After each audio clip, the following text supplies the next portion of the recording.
रहीम। मैं हनुमान सदी। हमने 9th क्लास की केमिस्ट्री का सेकंड चैप्टर स्टार्ट किया हुआ है और आज का हमारा टॉपिक है डिस्कवरी ऑफ प्रोटॉन।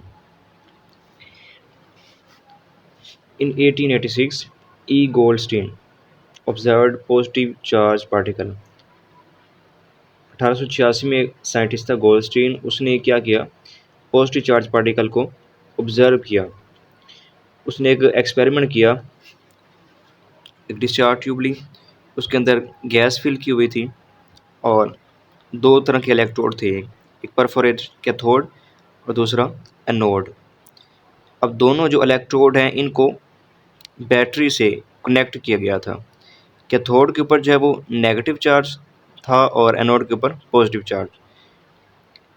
अब इसकी इंस्ट्रूमेंटेशन में एक गैस डिस्चार्ज ट्यूब ली उसने, दो इलेक्ट्रोड थे, एक परफोरेटेड कैथोड, दूसरा एनोड। अब कैथोड के ऊपर चार्ज नेगेटिव होता है और एनोड के ऊपर पॉजिटिव। तो अब उसकी वर्किंग क्या थी कि जब उसने वोल्टेज अप्लाई किया, यानी जब दोनों जो इलेक्ट्रोड थे चूँकि बैटरी से कनेक्ट थे, उसने वोल्टेज अप्लाई किया तो उसने क्या देखा कि ये जो एनोड था इसकी सरफेस से कुछ रेज़ इमिट हुई। जब ये रेज़ इमिट हुई तो वो जो है वो इस परफोरेटेड कैथोड में से गुजरी। ये जो है जिनके ऊपर ये पॉजिटिव चार्ज हो रहा है, यानी ये एनोड से इमिट हुई थी और इस डायरेक्शन में मूव करते हुए इस परफोरेटेड कैथोड से गुजरकर यूं जाके यहाँ पे टकराई और उसके बाद जो है वो ग्लो प्रोड्यूस हुई। ये थोड़ी सी इसकी वर्किंग थी। लेकिन अच्छा, यहाँ पे जो नेगेटिव चार्ज ये शो हो रहे हैं तो ये क्या थे, ये वो गैस थी जो डिस्चार्ज के अंदर गैस थी ना, वो आयंस में कन्वर्ट होगी। जब यहाँ से वोल्टेज अप्लाई किया गया और रेज इमिट हुई यहाँ से तो वो गैस से टकराई और गैस उसमें क्या हुआ, यानी जो गैस थी वो आयनाइज होगी, आयंस में चेंज होगी, पॉजिटिव या नेगेटिव। तो ये जो नेगेटिव चार्ज वाले थे ये, यानी ये जो इलेक्ट्रॉन थे ये मूव कर रहे थे एनोड की तरफ, क्योंकि एनोड के ऊपर पॉजिटिव चार्ज था और ये अपोजिट चार्ज वाले थे तो ये एनोड की तरफ मूव कर रहे थे। लेकिन ये जो रेज मेनली जो रेज एनोड से इमिट हुई थी वो कैथोड की तरफ मूव कर रही थी और यहाँ से वो गुजर कर जो ट्यूब है इसकी वाल से टकराई। अब प्रॉपर्टीज़ डिस्कस कर लेते हैं इनकी।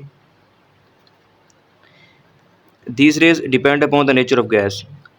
अब ये जो रेज हैं कैनार रेज, ये डिस्चार्ज ट्यूब की जो नेचर, डिस्चार्ज ट्यूब के अंदर जो गैस है उसकी नेचर पे डिपेंड करती हैं। उसके अलावा these raise were emitted by anode. अब ये रेज जो थी ना एनोड, ये जो हमारे पास एनोड है जिसके ऊपर पॉजिटिव चार्ज है यहाँ से इमिट हुई। जब यानी वोल्टेज अप्लाई किया गया तो यहाँ से रेज इमिट होना शुरू हो गई।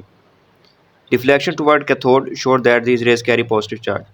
अब चूंकि इनकी डायरेक्शन एनोड से कैथोड की जानब थी, यानी पॉजिटिव टर्मिनल से नेगेटिव की जानब थी, तो इससे साबित हुआ कि इनके ऊपर चार्ज जो है वो पॉजिटिव है। Goldstein observe gas ions included H positive ions. अब जो कि यहाँ पे गैस जो आयनाइज हो गई थी और उसके आयंस प्रोड्यूस हुए तो उसने एच पॉजिटिव आयन को ऑब्जर्व किया। बाद में क्या हुआ कि रदरफोर्ड ने एक्सपेरिमेंट किया 1917 में। उसने क्या साबित किया कि that hydrogen nucleus is present in other nuclei, कि जो दूसरे न्यूक्लियाई हैं उनके अंदर भी हाइड्रोजन का न्यूक्लियस प्रेजेंट है।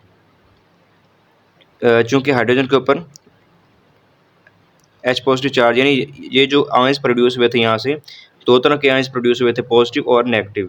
तो ये जो पॉजिटिव थे इनमें एच पॉजिटिव आयंस भी थे और ये रदरफोर्ड ने कहा था कि ये जो दूसरे न्यूक्लियाई होते हैं इनके अंदर भी एच पॉजिटिव यानी हाइड्रोजन न्यूक्लियस पाया जाता है।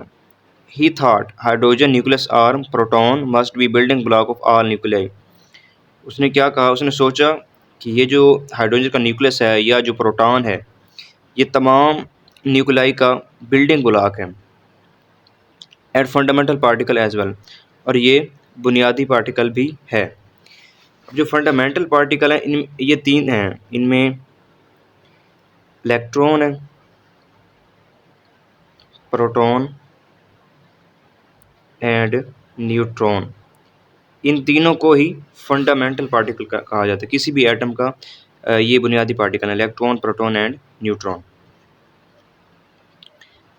Next, discovery of neutron.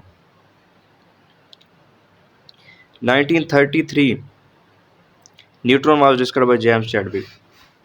एक और साइंटिस्ट था जेम्स चैडविक, उसने 1933 में जो है वो न्यूट्रॉन डिस्कवर किया।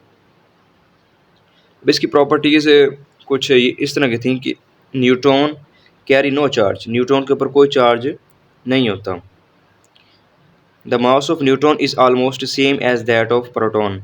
जितना प्रोटॉन का मास होगा उतना ही न्यूट्रॉन का मास, यानी ऐसे कह लें कि ये सिमिलर था, जितना प्रोटॉन का मास उतना ही न्यूट्रॉन का mass. These particle have high penetrating power. इनकी जो पेनिट्रेशन पावर थी वो बहुत ज़्यादा थी। अब जिस तरह गैमा रेज होती हैं तो गैमा रेज उनको न्यूट्रॉन का ही नाम दिया जाता है, और गैमा रेज की जो पेनिट्रेटिंग पावर होती है वो अल्फ़ा और बीटा के मुकाबले में बहुत ज़्यादा होती है। तो इसलिए जो ये न्यूट्रॉन है इनकी भी पेनिट्रेटिंग पावर बहुत ज़्यादा है, यानी किसी भी मटेरियल के अंदर बहुत अगर कोई थिक शीट हो और हार्ड हो उसके अंदर भी ये पेनिट्रेट कर जाती हैं।